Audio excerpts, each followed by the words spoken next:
बिस्मिल्लाहिर्रहमानिर्रहीम। अस्सलाम वालेकुम। इन्फो टीवी में खुश आमदीद। आज 2 जनवरी 2024 बरोज़ मंगल 20 जमादी सानी बमताबिक 1445 हिजरी सऊदी अरब की ताज़ा तरीन ख़बरों के साथ मैं हूँ वसीम।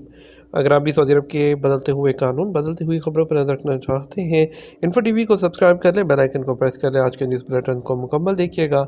शुरू करते हैं पहली खबर के साथ।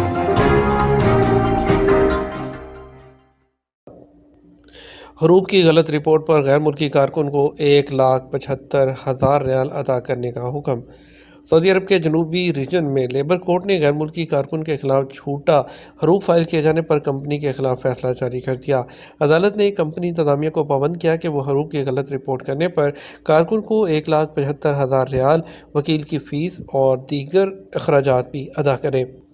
औकात अखबार के मुताबिक लेबर कोर्ट में गैर मुल्की कारकुन ने अपनी कंपनी के खिलाफ मुकदमा दायर किया था कि इंतजामिया की जानब से हकूक अदा करने से बचने के लिए उसका गलत हरूब फाइल कर दिया गया। अपने दावे में कहा था कि कंपनी की जानब से हरूब गलत फाइल किया गया, हालांकि जिन दिनों हरूब फाइल किया गया था वो उन दिनों बाकायदगी से ड्यूटी पर हाजिर होता रहा, जिसका सबूत भी अदालत को पेश किया गया। गलत हरूब फाइल करने से उसका इकामा तजदीद नहीं हो सका और ना फैमिली का इकामा तजदीद किया जा सका, जिसके बायस फैमिली फ़ीस भी बर वक्त जमा न कराई जा सकी। इसके अलावा घर का किराया और दीगर अखराजात पूरा करने के लिए कर्ज लेना पड़ा। अदालत ने केस का जायजा लेने के बाद गलत हरूब लगाने पर कंपनी इंतजामिया के खिलाफ फैसला जारी करते हुए हुक्म दिया कि कारकुन का हरूब कैंसिल करवाने की तमाम कार्रवाई मुतल्लिका इदारा करेगा। उसका इकामा तजदीद कराने के बाद वाजिबुल अदा हुकूक और फैमिली इकामा और मकान और दीगर अखराजात की मद में 1,75,000 रियाल अदा किए जाए। अदालत ने वकील और मुकदमे की फ़ीस भी कंपनी के ज़िम्मे आयद की है।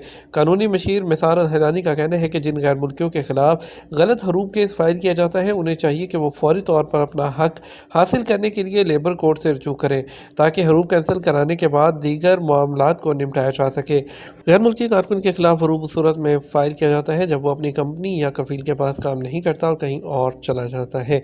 कारकुन के फरार होने को हरूब कहते हैं। वजारत अफरादी क़ुव्वत के कानून के तहत हरूब लगने के 15 दिन के अंदर उसे कारकुन का जो स्पॉन्सर कफील कंपनी होती है वो अपने अफशर अकाउंट से कैंसिल कर सकते हैं। ये मुद्दत गुजर जाने के बाद हरूब ख़त्म कराने के लिए कारकुन को लेबर कोर्ट से रजू करना होता है, जहां उसे ये बात साबित करना होती है कि हरूब गलत लगा हो। जिस कारकुन का हरूब फाइल होता है उसका इकामा ब्लॉक हो जाता है, जिसके बाद ना तो वो एग्जिट एंट्री और ना ही फाइनल एग्जिट पर जा सकता है। बरतानिया का सऊदी अरब समेत कई खलीजी ममालिक को वीज़ा फ्री एंट्री देने का ऐलान। बरतानवी हुकूमत ने सऊदी अरब समेत कई खलीजी मुल्कों को जो है वीज़ा फ्री एंट्री देने का ऐलान कर दिया।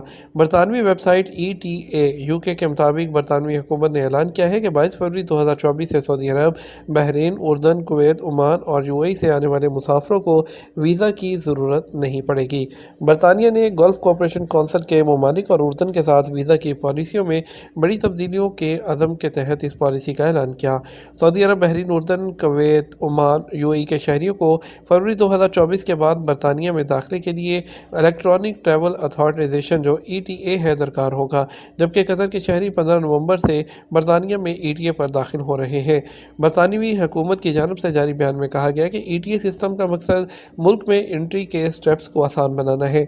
इस सिस्टम के तहत UK आने वाले तमाम उम्र के टूरिस्ट को इलेक्ट्रॉनिकली ट्रैवल परमिट के लिए अप्लाई करना पड़ेगा, जिसकी कीमत 10 पाउंड है, जिसके बाद ट्रैवल परमिट, टूरिज़्म और सफ़र के लिए 2 साल तक उसे इस्तेमाल कर सकेंगे। ख्याल रहे कि पिछले साल के शुरू में बरतानवी हुकूमत ने नई ETA स्कीम को मुतारिफ कराने का ऐलान किया था।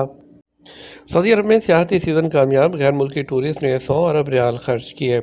सऊदी वजारत सियाहत का कहना है कि गुज़श्ता साल सऊदी अरब में टूरिस्ट सीज़न जो है वो कामयाब रहा। गैर मुल्की सियाहों ने 100 जो अरब रियाल है उससे ज़्यादा खर्च किए हैं। औकात अखबार के मुताबिक वजारत सियाहत ने सामा से जारी होने वाले अदाद शुमार के मुताबिक सियाहों के सफरी अखराजात के हवाले से गुज़श्ता साल के तीसरी तिमाही के अख्ताम तक सरप्लस का तखमीना 37.8 अरब रियाल लगाया गया, जो साल 2022 के मुकाबले में 72% ज़्यादा रहा। टूरिस्ट की बड़ी तादाद से वाज़ेह है कि सऊदी अरब ने इस शोबे में गैर मामूली तरक्की की है, जिसकी वजह से मुख्तलिफ मुल्कों के टूरिस्ट सऊदी अरब आ रहे हैं। कोरोना वबा के दौरान जहाँ आलमी टूरिज़्म जो है मुतासिर हुआ था, वहाँ सऊदी अरब में भी ये शोबा मुतासिर हुआ था। कोरोना के बाद सियाहत के शोबे में 150% इजाफा हुआ है। अंदरून मुमलकत जो है टूरिज़्म को फ़रोग मिला, बल्कि बैरून मुल्क से भी बड़ी तादाद में सियाह सऊदी अरब आए और यहाँ के मुख्तलिफ पुरफ़ज़ा और तारीख़ी मकामात पर गए। इंटरनेशनल ٹورزم آرگنائزیشن کی رپورٹ میں اس بات کی وضاحت کی گئی ہے کہ سال 2023 کے شروع کے 90 دنوں میں سعودی عرب آنے والے ٹورسٹ کی تعداد میں اضافے کو دیکھتے ہوئے یہ بات یقین سے کی جا سکتی ہے کہ یہاں اس شعبے نے غیر معمولی ترقی کی ہے۔ G20 ممالک میں سیاحت کے حوالے سے سعودی عرب دوسرے نمبر پر رہا ہے۔ ایجپٹ میں بھی پروفیشنل سکل ویریفیکیشن پروگرام شروع ہو گیا۔ سعودی وزارت افرادی قوت نے مصر میں پروفیشنل ویریفیکیشن پروگرام کے پہلے مرحلے کا آغاز کر دیا، اور سعودی وزارت افرادی قوت کے مطابق پاکستان، بنگلہ دیش، انڈیا اور سری لنکا میں یہ پروگرام وہ شروع ہو چکا ہے، جس کے تحت کارپینٹر، الیکٹریشین، گاڑیوں کے میکینک، ویلڈر اور پلمبر کا پروفیشن ٹیسٹ لیا جاتا ہے۔ اس کا مقصد ان شعبوں میں کارکنوں کی جو سکل ہے اس کو جانچنا ہے تاکہ فنی شعبے میں کام کے معیار کو بہتر بنایا جا سکے۔ سعودی عرب کی کنگ فہد یونیورسٹی 50,000 درخت لگائے گی۔ سعودی عرب کی King Fahd University of Petroleum and Minerals ایک مقامی کمپنی کے ساتھ مل کر 50,000 پودے لگا کر اپنے سبزہ زار کو بڑھا رہی ہے۔ عرب نیوز کے مطابق ایک بیان میں کہا گیا کہ net zero environmental services company کے تعاون سے اس اقدام کے ذریعے علاقے میں کاربن ڈائی آکسائیڈ کے اخراج میں سالانہ تقریباً 1,560 ٹن کی جو کمی ہے وہ متوقع ہے۔ سعودی عرب بلی کو پنجرے میں زندہ جلا کر مارنے والا شخص گرفتار کر لیا گیا۔ سعودی عرب کے مشرقی صوبے دہران کی پولیس نے ایک ایسے شخص کو گرفتار کیا ہے جس نے سوشل میڈیا ویب سائٹ پر اپنے اکاؤنٹ کے ذریعے ایک بلی کو آگ لگا کر زندہ جلانے کی ویڈیو پوسٹ کی تھی۔ پولیس نے وضاحت کی کہ اس کے تعلق کا تعین کرنے اور اسے مجاز اتھارٹی کے پاس بھیجنے کے لیے ثبوتی طریقہ کار مکمل کیا جا رہا ہے۔ یہ پیش رفت سوشل میڈیا پر ایک ویڈیو کلپ پھیلنے کے بعد سامنے آئی، جس میں ایک بلی کو پنجرے کے اندر تشدد کا نشانہ بنایا گیا اور اسے آگ لگا دی اور زندہ جلا دیا۔ اس واقعے پر عوامی حلقوں کی طرف سے سخت رد عمل دیکھنے میں آیا اور ملزم کی فوری گرفتاری کا مطالبہ کیا جا رہا تھا۔ ریاض ریجن میں 2.4 ملین ریال چوری کرنے کے الزام میں غیر ملکی گرفتار کر لیا گیا۔ سعودی عرب کے ریاض ریجن میں پولیس کے کرمنل انویسٹیگیشن ڈپارٹمنٹ نے ایک غیر ملکی کو 2.4 ملین ریال چوری کرنے کے الزام میں گرفتار کیا ہے۔ اخبار 24 کے مطابق بیان میں کہا گیا کہ فلسطینی شہری نے جھوٹی رپورٹ درج کرائی جس میں دعویٰ کیا گیا تھا کہ اسے نامعلوم افراد نے لوٹ لیا ہے۔ ملزم کو ابتدائی قانونی کارروائی کے بعد پبلک پراسیکیوشن کے حوالے کر دیا گیا۔ ڈومیسٹک عازمین حج کے لیے رجسٹریشن کھولنے کی خبر بے بنیاد ہے۔ وزارت حج اور عمرہ نے کہا سوشل میڈیا پر اس سال اندرون ملک عازمین حج کے لیے رجسٹریشن اوپن ہونے کی خبر بے بنیاد ہے۔ سبق ویب سائٹ کے مطابق وزارت نے کہا کہ حج کے لیے کسی بھی پیکج کا کوئی اعلان نہیں کیا گیا۔ وزارت نے شہریوں اور مقیم غیر ملکیوں کو غیر مستند ذرائع سے معلومات حاصل کرنے سے خبردار کیا ہے۔ وزارت نے کہا کہ سوشل میڈیا پر خبریں گردش کر رہی ہیں کہ اس سال ڈومیسٹک عازمین حج کے لیے رجسٹریشن اوپن کر دی گئی ہے۔ یہ خبر بے بنیاد اور صحت سے آری ہے، جبکہ مناسب وقت پر جب رجسٹریشن اوپن کی جائے گی تو وزارت کی ویب سائٹ کے علاوہ تمام آفیشیل اکاؤنٹس پر بھی اس کا اعلان کیا جائے گا۔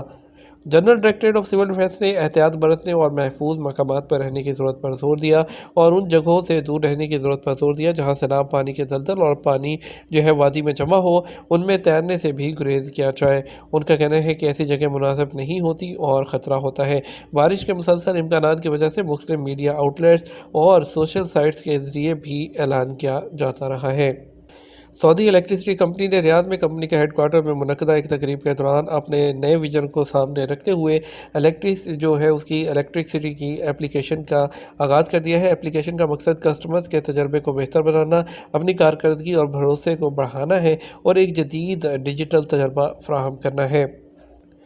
سعودی فوڈ اینڈ ڈرگ اتھارٹی نے دمام میں ایک کمپنی کو پبلک پراسیکیوشن کے حوالے کر دیا جب یہ دیکھا گیا کہ اس نے کاسمیٹک مصنوعات کی ایکسپائری جو ڈیٹ ہے وہ ختم ہونے کے بعد اسے وہ حذف کر دیا، اور اس کے بعد ایک ختم شدہ جو کاسمیٹک مصنوعات ہے وہ سیل کر رہی تھی جسے کاسمیٹک مصنوعات کے قانون کی خلاف ورزی سمجھا جاتا ہے۔ اتھارٹی نے کہا کہ تمام طریقہ کار مکمل کرنے اور چیزوں کا مشاہدہ کرنے کے بعد اس کا پبلک پراسیکیوشن کے بعد تحقیقات کے لیے ان کے حوالے کر دیا گیا ہے۔ ایشین فٹ بال کپ اس کی تیاری، سعودی ٹیم کا دوحہ پہنچنے پر شاندار استقبال۔ سعودی عرب کی قومی فٹ بال ٹیم 2023 ایشین کپ کی تیاری کے پروگرام کے چوتھے مرحلے کے لیے اتوار کو قطر پہنچ گئی۔ عرب نیوز کے مطابق دوحہ کے حماد انٹرنیشنل ایئرپورٹ پر گرین فالکنز کا شاندار استقبال کیا گیا۔ ایشین فٹ بال کپ ٹورنامنٹ 12 جنوری سے قطر میں شروع ہو رہا ہے۔ گرین فالکنز کا تربیتی کیمپ 31 دسمبر سے 11 جنوری تک سیلین ریزارٹ میں ہوگا اور کیمپ کے دوران ٹیم 3 دوستانہ میچ کھیلے گی۔ پہلا میچ 4 جنوری کو لیبنان کے خلاف کھیلا جائے گا، اس کے بعد 9 جنوری کو فلسطین کی ٹیم سے دوستانہ میچ ہوگا۔ تیسرا میچ 10 جنوری کو ہانگ کانگ کے خلاف ہوگا۔ पीर को जो है सोने के रेट क्या रहे। पीर को सोने के रेट में इस्तेहकाम देखा गया। 21 कैरेट 1 ग्राम सोना 217.66 रियाल में दस्तयाब रहा। और इसके अलावा 24 कैरेट 1 ग्राम सोने की कीमत 248.75 रियाल रही। 22 कैरेट 1 ग्राम सोना 228.02 रियाल और 18 कैरेट जो 1 ग्राम सोना है 186.57 रियाल में दस्तयाब रहा। ये तो हमारा अब तक का न्यूज़ बुलेटिन। आप मज़ीद और अहम ख़बरों के लिए हमारा जो है वो शाम 6 बजे का न्यूज़ बुलेटिन देख सकते हैं। इसके साथ हम आपसे इजाज़त चाहेंगे। वीडियो को लाइक और शेयर करना मत भूलिएगा। आपके कीमती वक्त का शुक्रिया। अपना ख्याल रखिएगा। अस्सलाम वालेकुम।